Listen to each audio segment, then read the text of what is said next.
This final video in the series is really one that I think we talk about a lot, but it really challenges us in terms of making the changes that we need to in our recovery, and especially changes in people we hang out with. But not only just the people we hang out with and what we do in the community, but how we connect with something greater than ourselves. And I think that it's important, you know, in regards to existence, at least as I think about it, to believe in something out there that's greater than me, that can lead me out of some of the craziness in my life, that I can look to for help and guidance. And so the challenge is not only just looking at friends and family and community, but the challenge is how do we connect? How do we connect on a higher level? And what does that mean to us? And it means something different to all of us. You know, it means something different to me. I was brought up a Christian. I'm a Christian. I believe in God, for example. So I would look in that direction. If it's Buddha, if it's Allah, or whoever you want to, or you believe in, it doesn't make any difference as long as you believe in it. You know, and so we want to connect on multiple levels here. But the first thing I want to do is I want to tell you a story. And this story meant a lot to me. I learned a lot from this story. And the story really started out in a farmhouse in Fredericksburg, Virginia, back in 1969.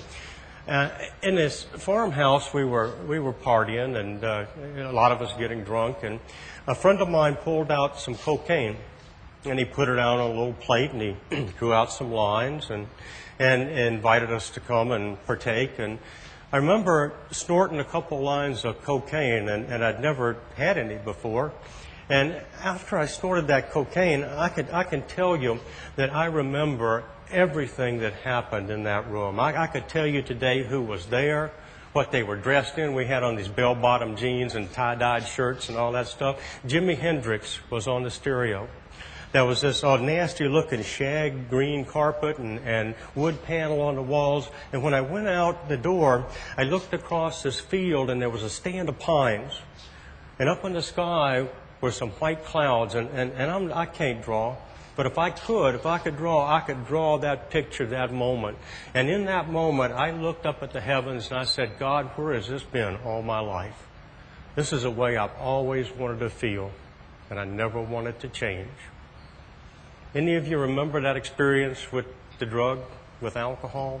There was something about that experience that we chased forever trying to get that piece back. It became harder and harder because it took more and more drug to do it, and we got more and more side effects.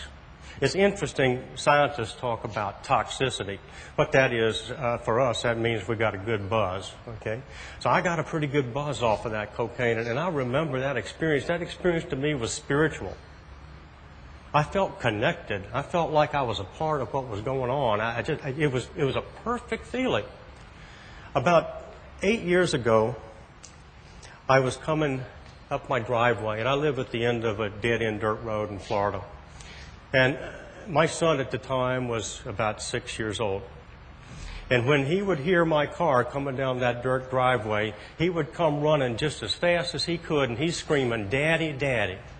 And I'd stop the car and jump out, and he would jump in my arms, and I'd hold him. And in that moment, it was perfect.